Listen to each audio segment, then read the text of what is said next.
Friends, तो विद्यासारथी YouTube channel पर आपका स्वागत है। और आज हम लोग हाउ डू थिंग्स वर्क, ये जो है इसका पूरा वीडियो सीरीज मैंने तैयार करके प्लेलिस्ट बनाकर डाल दिया है। आप वहाँ पर जाके चेक कर सकते हो। प्लेलिस्ट में सारा थियरी पार्ट मैंने कवर कर दिया है।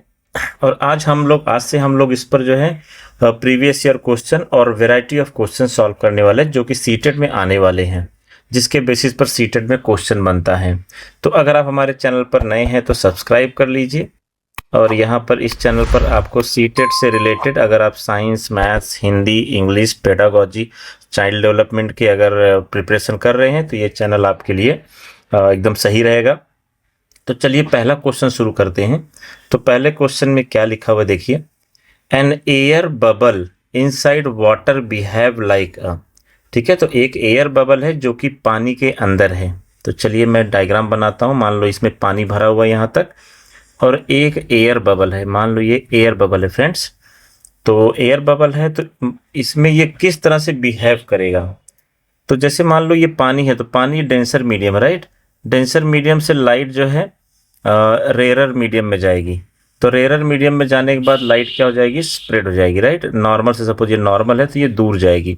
ऐसे एक लाइट और रे और है, तो मान लो ये नॉर्मल है तो ये लाइट रे डाइवर्स होगी। बिकॉज हमें पता है कि लाइट जब भी डेंसर से रेयर में जाती है it bends away from the normal.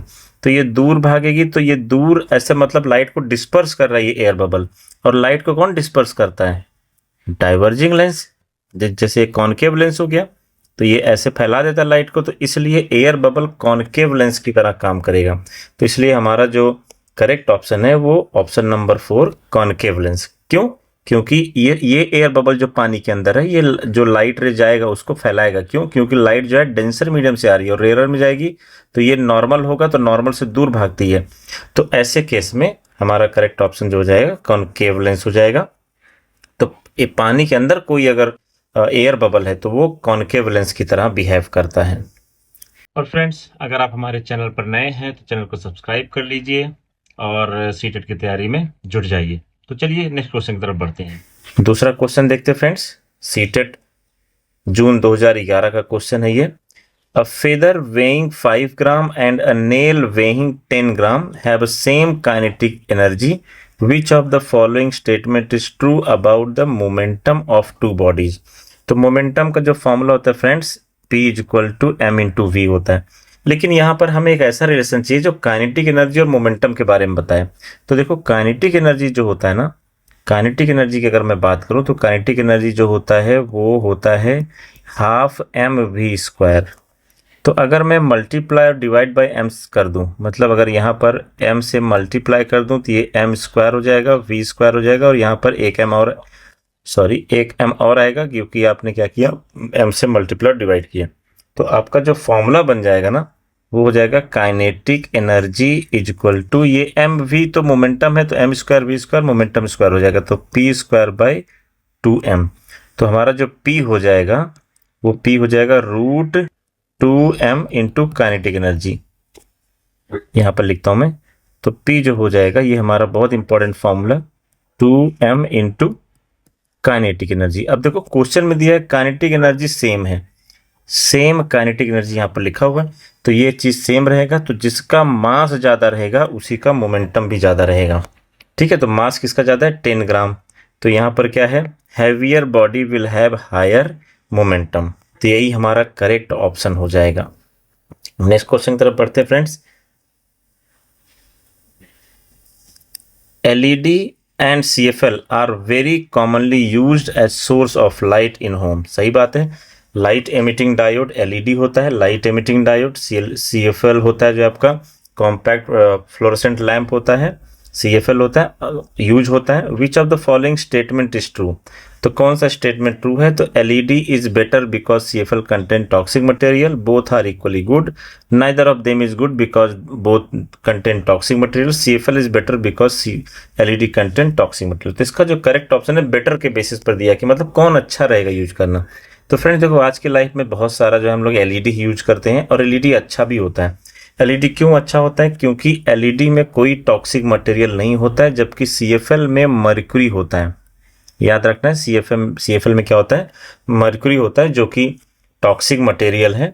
ठीक है, तो इसलिए जो है हालांकि प्रॉपरली हैंडल करोगे तो कोई नुकसान नहीं, हेल्थ प्रॉब्लम नहीं होता इससे ज़्यादा, क्योंकि बहुत ही कम अमाउंट में होता है, लेकिन फिर भी टॉक्सिक तो होता ही है। तो हमारे पॉइंट ऑफ व्यू से, हमारे क्वेश्चन के पॉइंट ऑफ व्यू से ये वाला करेक्ट ऑप्शन हो जाएगा, LED is better because CFL contains toxic material. Next question की तरफ बढ़ते हैं friends. A laboratory thermometer shows 5 small division between marking of 55 degree Celsius and 56। तो 55 और 56 के बीच में 5 मार्किंग है। This means that thermometer can read correctly up to. चलो एक बार इसको बना के देखते हैं। मान लो ये एक पॉइंट है जहां पर 55 डिग्री सेल्सियस है और यहां से 5 इक्वल डिवीजन। तो मान लो 1 2 3 4 और ये 5, तो यहाँ पर हो गया 56। तो देखो ये 5 इक्वल डिवीजन है, इसका मतलब क्या हुआ, यहाँ पर जो है 55.2 होगा, इसके बाद यहाँ पर 55.4 होगा, यहाँ पर 50.6 होगा और यहाँ पर 55.8 होगा और यहाँ पर 56 होगा। तो कहने का मतलब ये कहाँ तक, this means that thermometer can read correctly up to 55.2 55.25। अच्छा देखो 55.25 इसमें मेजर किया जा सकता है क्या? 55.2 तो यहाँ पर है फ्रेंड्स, जस्ट अ मिनट, 55.2 यहाँ पर है, राइट। तो यहाँ पर 25 इसके बीच में कैसे पता लगा, क्योंकि मार्किंग तो है ही नहीं। तो 55.25 गलत हो गया। 55.1 मेजर कर सकते हो। अब कोई बोलेगा सर यहाँ बीचों बीच, लेकिन बीचों बीच मार्किंग नहीं है, तो मार्किंग नहीं, तो 55.1 गेस करके एग्जैक्टली नहीं बता सकते। और 55.5, तो 55 यहाँ पर है, 55.5 यहाँ कुछ होगा, लेकिन हम गेस कर रहे हैं, एग्जैक्ट नहीं है। तो मार्किंग जो बना उसी को ये 55.2 मेजर कर सकते हैं, या फिर 55.4 या फिर 55.6 या फिर 55.8। तो यहाँ पे हमारा जो करेक्ट ऑप्शन होगा फ्रेंड्स, करेक्ट ऑप्शन हो जाएगा 55.2 डिग्री सेल्सियस। यही हम एग्जैक्टली मेजर कर सकते हैं, बाकी तो सब गेस वर्क और वो करेक्ट नहीं माना जाएगा। ठीक है, क्योंकि यहाँ पर लिखा है this means that thermometer can read correctly up to 55.2। तो ये हम मेजर कर सकते हैं, ये सब हम नहीं मेजर कर सकते इसमें। आगे बढ़ते हैं नेक्स्ट क्वेश्चन की तरफ। When white light passes through a prism, the color which bends the least seated में 2012 में आया हुआ है। तो देखो व्हाइट लाइट जब पास होता है प्रिज्म में से, तो प्रिज्म उसको जो है उसके 7 कंपोनेंट में तोड़ देता है, जिसको हम लोग कहते हैं विबग्योर। क्या कहते हैं friends? VIBGYOR. Violet, Indigo, blue, green, yellow, orange and red. और ये कलर में जो है वो क्या होता है, डिस्ट्रीब्यूट हो जाता है। आप देख सकते हैं यहाँ पर, तो ये देखो ये पार्ट आपको दिख रहा होगा, जस्ट अ मिनट। तो देखो यहाँ पर, तो देखिए ये व्हाइट लाइट यहाँ पर आया और इसके बाद जो है ये violet, Indigo, blue, green, yellow, orange, red. तो सबसे कम कौन बेंड हुआ है? क्वेश्चन देखो क्या है हमारा, हमारे क्वेश्चन में क्या है, जस्ट अ मिनट। हमारे क्वेश्चन में दिया हुआ है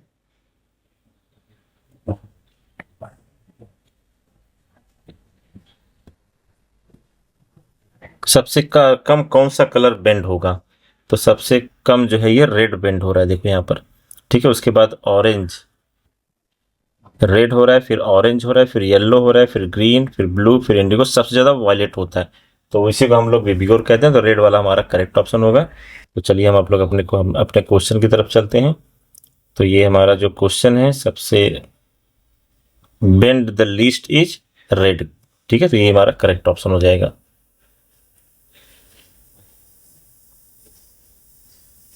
चलिए आगे नेक्स्ट क्वेश्चन की तरफ बढ़ते हैं।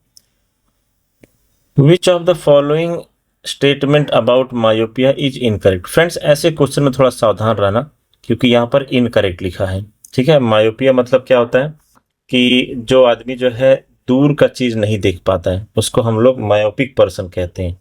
ठीक है, और उसके लिए हम लोग कॉन्केव लेंस यूज करते हैं उसकी आंखों के करेक्शन को दूर करने, ताकि उसको दिखने लग जाए। अ myopic person wear spectacles having concave lens, ये सही बात है, ये करेक्ट है। तो हमें पूछा क्या है जो कि इनकरेक्ट है। Myopia is cause due to elongation of eye ball, ये भी सही है। ठीक है, इलोंगेशन ऑफ आई बॉल जो है, मान लो किसी का ऐसे होना चाहिए तो वो ऐसे हो जाता है। ठीक है, तो वो आपका जो है फिर उसको दिखना, दूर की चीजें कम दिखती हैं, लाइट क्योंकि बेंड नहीं हो पाता बराबर। अ myopic person can not C near by object closely, देखो यहाँ पर लिखा है कैन नॉट सी, राइट। तो यहाँ पर जो है यही इनकरेक्ट है। वो पास की चीज तो वो देख लेता है, लेकिन दूर की चीज नहीं देख पाता है। तो यहाँ पर ये जो है करेक्ट ऑप्शन हो जाएगा। ओके, नेक्स्ट क्वेश्चन देखते हैं। विच ऑफ द फॉलोइंग, इसको हटा देता हूं मैं, विच of the following is used in place of an electric fuse. ठीक है, इलेक्ट्रिक फ्यूज का देखो काम क्या होता है फ्रेंड। सपोज एक वायर ऐसे गया हुआ है, ठीक है, और मेरे पास क्या है, एक ऐसा एक वायर है, और यहाँ पर देखो मान लो मेरा टीवी लगा हुआ है, यहाँ पर मान लो मेरा एसी लगा हुआ है, यहाँ पर मेरा फ्रिज लगा हुआ है, ऐसे डिफरेंट डिफरेंट अप्लायंसेस मेरे घर में लगे हुए हैं।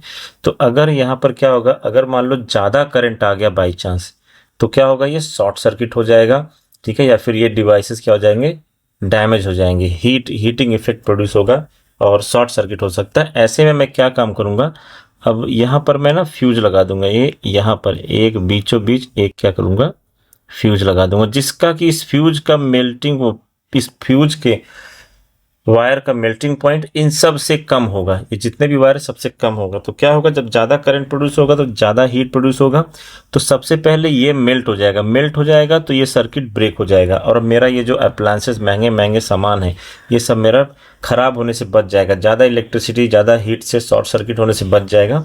तो ये सर्किट ब्रेकर का काम करता है, कौन करता है, फ्यूज। तो अब अगर आप ध्यान से देखो यहाँ पर सर्किट ब्रेकर कहाँ पे है, small piece of wire having high melting point, नहीं, हाई मेल्टिंग पॉइंट तो बिल्कुल नहीं होना चाहिए। मिनिएचर सर्किट ब्रेकर, इसी को हम लोग एमसीबी कहते हैं, तो मिनिएचर सर्किट ब्रेकर आपका करेक्ट ऑप्शन है। इलेक्ट्रिक फ्यूज का काम क्या होता है, सर्किट को ब्रेक कर देना जब ज़्यादा करंट पास हो, ज़्यादा हीट या शॉर्ट सर्किट के चांसेस हो। और ये आईएसआई मार्क इलेक्ट्रिक स्विच तो नहीं है, ये बिल्कुल भी स्विच का काम नहीं करता ये। और small piece of insulating material भी नहीं यूज होता, ठीक है, नहीं तो सर्किट में करंट नहीं फ्लो का आपका कोई भी डिवाइस नहीं चलेगा। तो ये एमसीबी इसका जो है करेक्ट ऑप्शन है। नेक्स्ट क्वेश्चन देखते हैं। If you are asked to project the image of a well it painting on the wall, which one of the following optical device would you select for this purpose. देखो यहाँ पर wall पर जो है painting का जो है image बनाने के लिए बोला है, कुछ ऑप्टिकल डिवाइसेस यूज करके। तो अगर वॉल पर अगर इमेज आपको बनाना है फ्रेंड्स, तो वॉल पर इमेज बनाने के लिए मतलब वो रियल इमेज होना चाहिए। वर्चुअल इमेज को आप वॉल पे नहीं प्रोजेक्ट कर सकते, तो रियल इमेज होना चाहिए। तो रियल इमेज कौन बनाता है, कॉनकेव लेंस बनाता है क्या, नहीं, कॉनकेव लेंस तो नहीं हो जाएगा, ठीक है। कॉन्वेक्स लेंस बनाता है, ठीक है। प्लेन मिरर जो है बनाता है क्या, नहीं, प्लेन मिरर में वर्चुअल इमेज बनता है। देखो मैंने मेरे वीडियो में ना पूरा सब एक्सप्लेन किया है, तो अगर आपको थियरी पार्ट चाहिए तो वहाँ पर प्लेलिस्ट में है, नहीं तो मैं आई बटन में लगा दूंगा लिंक, वहाँ से भी आप उसको देख सकते हैं। और कॉन्वेक्स मिरर में भी वर्चुअल इमेज ही बनता है, तो हमारा जो करेक्ट ऑप्शन हो जाएगा वो कॉन्वेक्स लेंस, क्योंकि इसमें रियल इमेज बनता है और वॉल पे हम लोग प्रोजेक्ट कर सकते हैं, ठीक है। चलिए आगे बढ़ते हैं। Next question. Before playing a sitarist always adjusts the tension of the string of the sitar and tries to plunk it suitably. By doing so, the sitarist adjusts. तो देखो जब भी सितार जब प्ले करने की तैयारी कर रहा होता है सितारिस्ट, तो ऐसे में वो जो है पहले जो है उसका टेंशन, जो वायर जो तार लगे होते हैं सितार में, उसके वायर को वो एडजस्ट करता है। तो ऐसे एडजस्ट करके वो क्या कर रहा होता है, तो एक्चुअली में वो पिच सेट कर रहा होता है, क्योंकि अगर बराबर टेंशन नहीं रहेगा तो सितार अच्छे से बजेगा नहीं, तो उसमें से बराबर पिच नहीं निकलेगा, बराबर टोन नहीं निकलेगा। तो ऐसे में ये पिच वाला ऑप्शन हमारा क्या होता है, करेक्ट हो जाता है। इंटेंसिटी ऑफ साउंड नहीं होगा, लाउडनेस का भी कोई लेना देना नहीं इससे, टेंशन से, एम्पलीट्यूड का भी वाइब्रेशन जो है यहाँ पर नहीं, बस बेसिकली वो पिच सेट कर रहा होता है। Next, a magnet is rolled in a mixture of iron filling and sulphur powder. अच्छा, आयरन फिलिंग जो है मैग्नेटिक मटेरियल है, सल्फर पाउडर मैग्नेटिक मटेरियल नहीं है। It is observe that number 1 only the iron filings gets attracted equally to both poles of the magnet. सही लग रहा है, लेकिन आगे भी ऑप्शन हम पढ़ लेंगे। Iron filings get attracted to both poles and sulphur clings in the middle of the magnet. नहीं, मिडल ऑफ द मैग्नेट पे तो कुछ भी नहीं चिपकेगा आइडियली अगर देखा जाए, ठीक है। Magnetic field middle of the magnet 0 हो जाता है। Iron filings get attracted to north pole and sulphur to the south pole. नहीं, ये भी एकदम बकवास है, क्योंकि मैग्नेट में ऐसा कुछ नहीं होगा। Iron filings get attracted to the south pole and sulphur to the, नहीं, ये पहला ऑप्शन करेक्ट है। Iron filings gate equally attracted. देखो जो भी फ्रेंड्स, एक चीज याद रखना कि मैग्नेट में एक नॉर्थ पोल है, एक पोल होता है, एक साउथ पोल होता है, और दोनों पोल जो है क्या होते हैं, इक्वल मैग्नीट्यूड के होते हैं। ऐसा नहीं कि इसका ज्यादा पावरफुल होगा इसका कम होगा, ऐसा कुछ नहीं है, दोनों पोल बराबर होंगे, ठीक है। ये मैग्नेट की प्रॉपर्टी होती है। और दूसरा चीज, मैग्नेट के अंदर जो इलेक्ट्रिक फील्ड होता है ना, वो साउथ से नॉर्थ की तरफ होता है और मैग्नेट के बाहर नॉर्थ टू साउथ, और ये क्लोज लूप बनाते हैं दोनों मिलके। तो ऐसे ये चलता है, मैग्नेट के अंदर साउथ टू नॉर्थ और मैग्नेट के बाहर नॉर्थ टू साउथ होता है, और दोनों इक्वल मैग्नीट्यूड के, नॉर्थ और साउथ दोनों होते हैं। तो ये हमारा जो पहला ऑप्शन है ना फ्रेंड्स, ये पहला ऑप्शन ये हमारा करेक्ट ऑप्शन होगा। चलिए आगे बढ़ते हैं नेक्स्ट क्वेश्चन की तरफ। Impression of an image persist on the retina of human I for about. तो ये जो इसका करेक्ट ऑप्शन है 1/16, मतलब हमारे रेटिना पर जो इमेज बनता है, ठीक है, तो यहाँ पर 1/16 सेकेंड, ठीक है, इसके लिए जो हमारा इम्प्रेशन परसिस्ट करता है, परसिस्ट होता है रेटिना पर, ठीक है, बिकॉज हमारा जो ब्रेन है वो 1 सेकेंड में 12 इमेज ही प्रोसेस कर सकता है। कितना? 1 सेकेंड में 12 इमेज, और इसीलिए यहाँ पर जो है आपका करेक्ट ऑप्शन हो जाएगा 1/16। नेक्स्ट क्वेश्चन की तरफ बढ़ते हैं। Light is falling on surface S1 S2, ये S2 रहेगा, 52 लिखा है, S2 and S3 as shown in figure. तो देखो एक ये स्मूथ सरफेस बनाया मैंने, एक ये कर्व सरफेस है, और एक जो है बहुत जिगजैग सरफेस है। तो ये 3 सरफेस है, लाइट रे जिस पर गिर रहे हैं, आप देख सकते हैं यहाँ पर लाइट रे सरफेस पर फॉल हो रहे हैं। तो यहाँ पर क्वेश्चन पूछा, the surface on which the angle of incidence is equal to the angle of reflection are. तो S1 और S3, all of 3 surface S2 and S3, और ये S2 और S3 हो जाएगा। तो फ्रेंड्स देखो इस क्वेश्चन का आंसर ना बड़ा ही सिंपल है। सरफेस चाहे जैसा भी हो, angle of incidence is always equal to angle of reflection, ठीक है। जहां पर भी रिफ्लेक्शन होगा, एंगल ऑफ इंसिडेंस हमेशा किसके बराबर होगा? एंगल ऑफ रिफ्लेक्शन के। कैसा भी सरफेस हो, पॉलिश्ड हो, स्मूथ हो, रफ हो, बहुत ही खुरदुरा हो, कोई प्रॉब्लम नहीं, all the 3 surface is the correct answer हर जगह, क्योंकि ये लॉ है, लॉ ऑफ रिफ्लेक्शन है ये। तो law of reflection her case में, हर रिफ्लेक्शन के केस में ये वैलिड होगा, इसको कोई नहीं तोड़ सकता, बिकॉज ये लॉ है, ठीक है। नेक्स्ट क्वेश्चन की तरफ पढ़ते हैं। Ultrasound equipments used for investigating medical problem work at frequency. देखो अल्ट्रासाउंड फ्रेंड्स, हम लोग को 2 चीज समझना है। एक इंफ्रासाउंड होता है, इंफ्रासाउंड, और एक होता है अल्ट्रासाउंड, अल्ट्रासाउंड। अब देखो इसका मतलब क्या होता है। जब कोई भी चीज जब जो है 0 से 20 हर्ट्ज तक वाइब्रेट करेगी, तो उससे साउंड प्रोड्यूस होगा। साउंड क्या होता है कि कोई भी साउंड हो, हमेशा वाइब्रेशन की वजह से ही प्रोड्यूस होता है। तो जब भी कोई चीज 0 से 20 हर्ट्ज, मतलब 1 सेकंड में 0 से लेकर 1 सेकंड में 20 बार तक अगर वो वाइब्रेट करेगा, तो उस फ्रीक्वेंसी को हम लोग कहेंगे इंफ्रासाउंड। और अल्ट्रासाउंड क्या होता है? 1 सेकंड में कोई चीज 20,000 से आगे ऊपर अगर वाइब्रेट करे तो उसको हम लोग अल्ट्रासाउंड कहते हैं। इंफ्रासाउंड समझ में आ गया?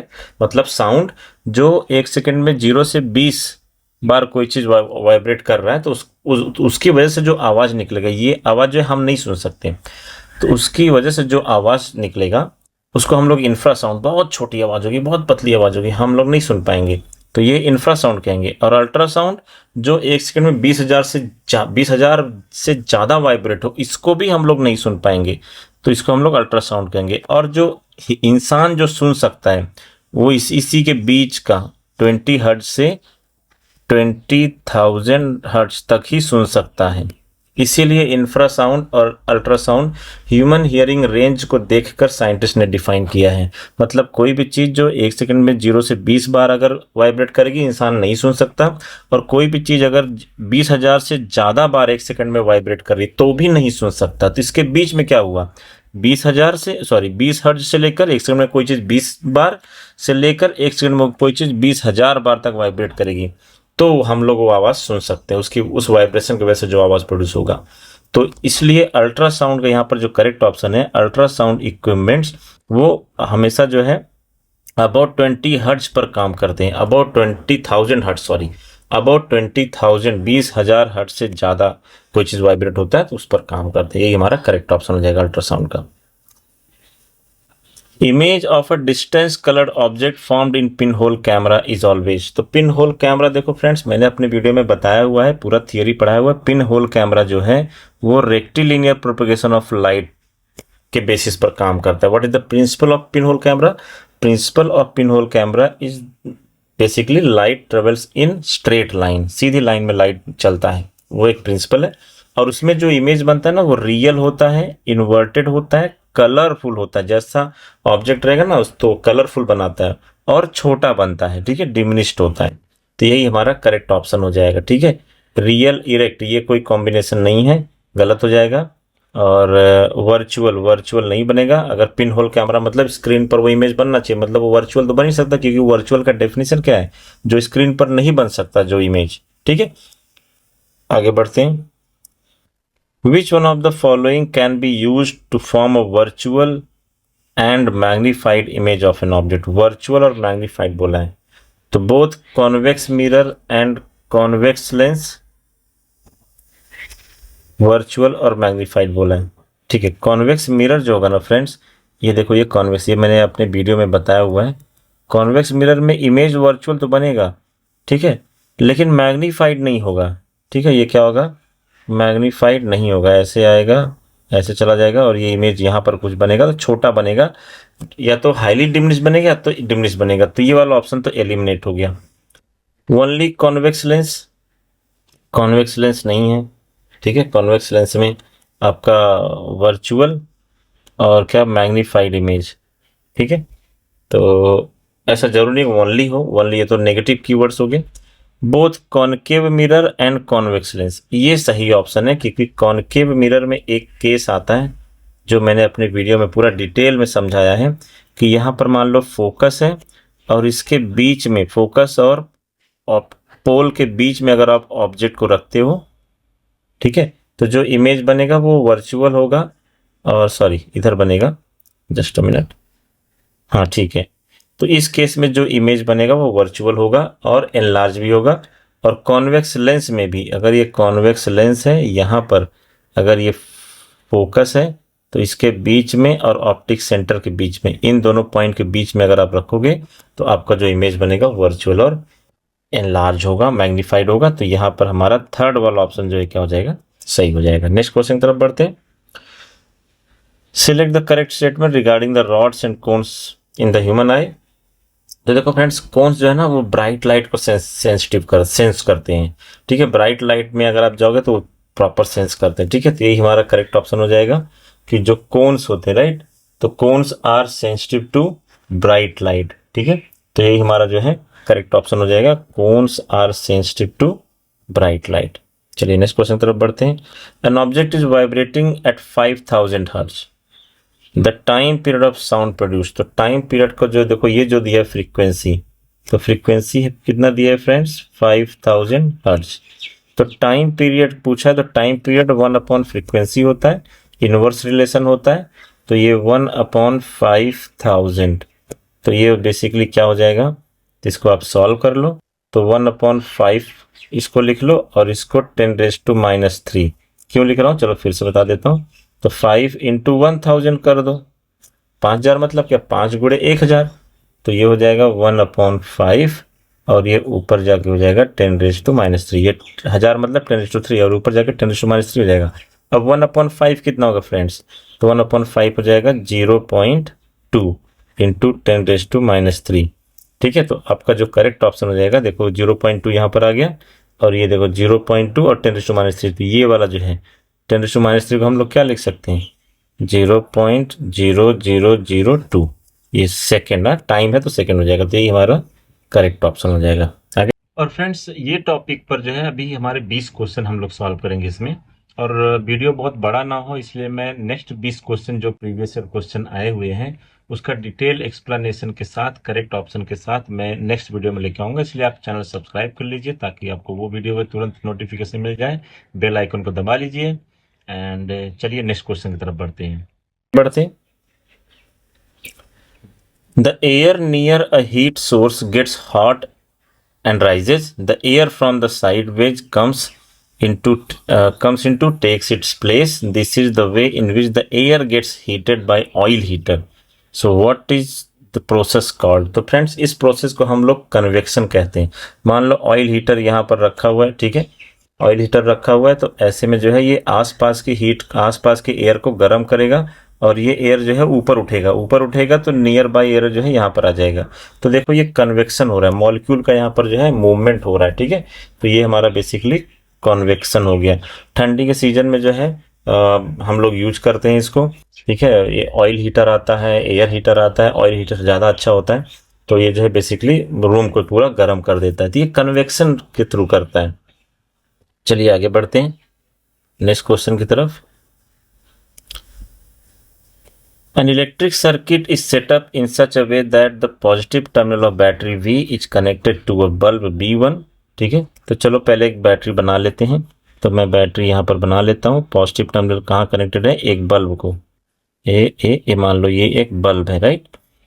B1 which is connected to a resistor R।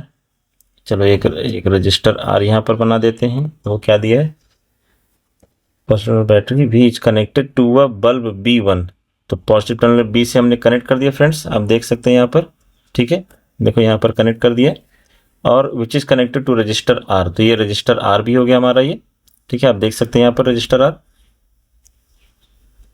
Which is connected to bulb B2, तो यहाँ पर एक बल्ब B2 भी है। मान लो ये बल्ब B2 है, B2, and B2 is finally connected to the negative terminal of the battery. तो ये नेगेटिव टर्मिनल ऑफ बैटरी यहाँ पर है, तो इसको हम लोग यहाँ पर कनेक्ट कर देते हैं। ये B1 हो गया, ये B2 हो गया। If the value of R increase then seated फरवरी 2016 में आया हुआ है, राइट।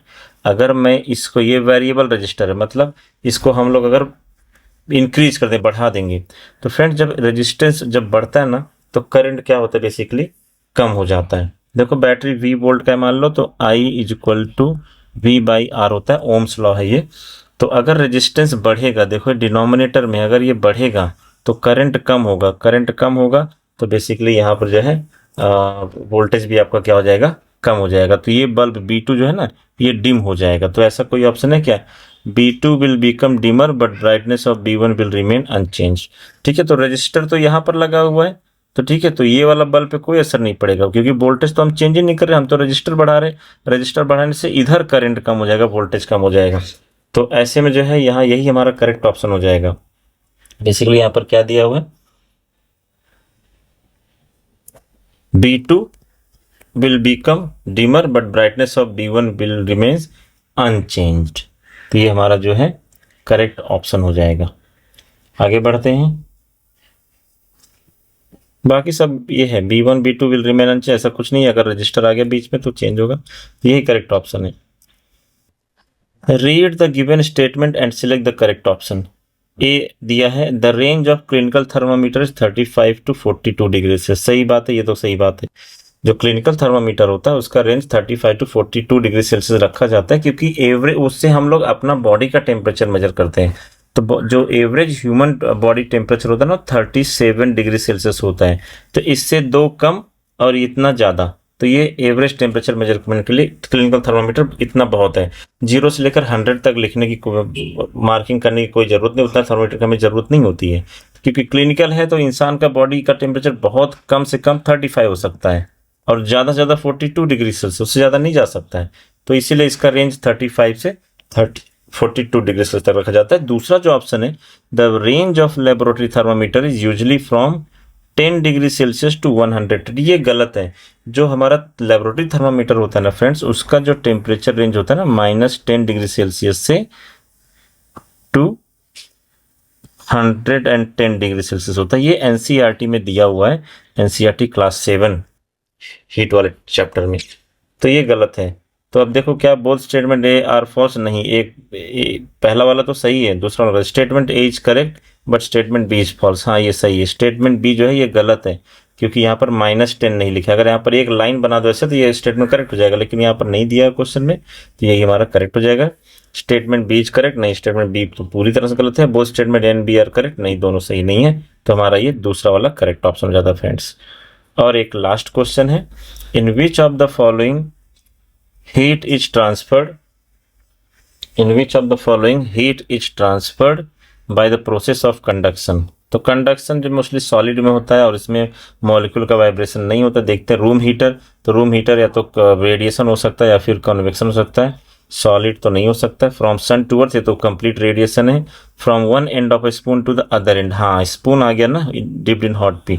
तो स्पून क्या है, सॉलिड ऑब्जेक्ट है और इसमें जो है अगर आप जो है गर्म चाय में डाल दोगे तो धीरे धीरे स्पून का लोअर पार्ट गर्म होगा, फिर धीरे धीरे वो क्या होगा, अपर पार्ट तक, ऊपर तक गर्म हो जाएगा। तो ये कंडक्शन है। सी ब्रिज एंड लैंड ब्रिज, तो ये बेसिकली क्या है, ये आपका जो है कन्वेक्शन है। तो फ्रेंड्स आज के लिए इतना ही। Please subscribe the channel and next video इसके बाद 20 और क्वेश्चन इसी टॉपिक पर लेके आऊंगा। तो आप जो है चैनल को सब्सक्राइब कर लीजिए और वीडियो को लाइक कीजिए। Thank you so much, bye.